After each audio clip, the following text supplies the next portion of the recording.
I had worked with Richard Sherman back on Iron Man 2. I had met him through John Debney, who was composing for that film as well. He did Jungle Book. And we wanted to write a theme for the Stark Expo, as Howard Stark, Tony Stark's father, would have had it back in the old days. And Howard Stark was an amalgam of different characters, but one of the influences was Walt Disney. And so the idea that he had a Disney-like theme for his expo back in the 60s was really exciting. And of course, we thought the best resource for that would be Dick Sherman, because he wrote a lot of the classic Disney tunes from the parks and from the films. And so I met Richard Sherman, who pitched on his piano that version of the song. I thought it was wonderful.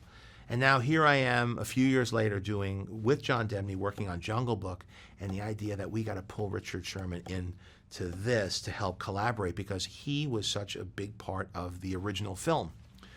And the opportunity arose when I changed the character of King Louie to a creature called a Gigantopithecus. There were no orangutans in the Indian jungle, but thousands of years ago there was a species called Gigantopithecus, which probably looks something like an orangutan. And as soon as we did that, we wanted to change the song "I Want to Be Like You" to match that new character. And so we brought him in to write new lyrics. And it was so funny, because as I was pitching him, that he's an older man, and you don't know if he's still on top of his game. If you don't know him, you just don't know. And I sat and talked to him, always was polite. I started explaining what the song is and what the new lyrics I wanted were. And I said, well, Louie's now a Gigantopithecus. And he says, stop right there.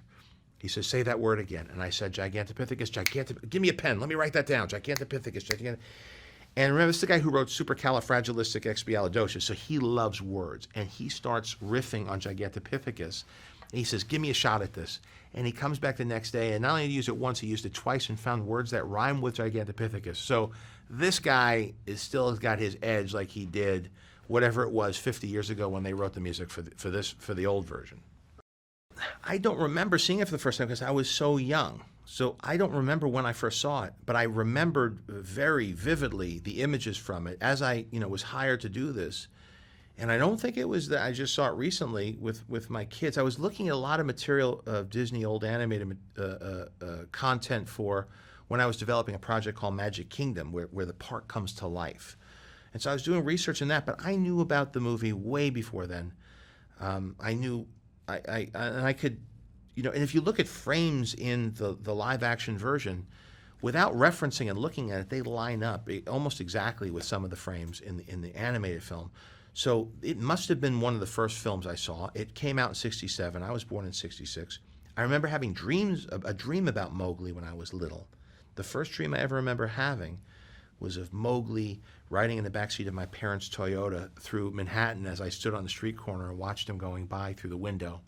And I don't know what that means, and I'm not sure what it represents, but I do remember vividly that Mowgli was a character that I must have related very much to, because he felt like a real kid, a kid I could know, and maybe a kid I was aspiring to be, because he was kind of adventurous and kind of, confident and physical and would get into trouble. So, I don't really get where that memory began, but I do know that as we made the live action version, even though that was a G-rated musical for children, and this was more of a PG adventure film that was more in the spirit of maybe the older animated Disney films or Lion King, I still wanted to include images from that. And some of those images were Mowgli singing with Baloo as they floated in the river.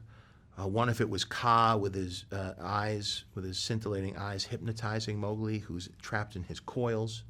I remember the marching elephants. I remember the tiger stalking through the grass, and I remember him being scared of the fire. I remember the temple collapsing, the monkeys snatching up Mowgli. So I wanted to grab things that I knew that other people my age would remember and make sure that I infuse it into the story, so that if you're looking for that emotional connection to the music, to the moments, they'd be there, but then we could build upon that and create something that's a little bit more ambitious when it comes to the action aspect of the movie. He's living with the wolves, a pack of wolves, and he's a very stubborn, adventurous kid, exactly like me. He is Mowgli's mentor, kind of stern person who cares for Mowgli. He thinks it's a little annoying, like how he's always like, no, don't do that, it's dangerous. But he also understands that Bagheera is a very good mentor and really cares for Mowgli. Yes, so Baloo is like a free-spirited, laid-back person who cares for Mowgli but doesn't worry too much. What's similar about me and Mowgli is that we're both adventurous and stubborn and very energetic. I think Mowgli understands now that everybody he knows is always caring for Mowgli and always is looking out for him, so he should just accept it and be very happy for it. This movie was a really fun experience, and I loved it because it's so different. Like I never thought it was gonna be like this because I thought I'd be acting with other actors like a normal movie is. Hey, did you like that video? Well, I've got some movie trivia for you.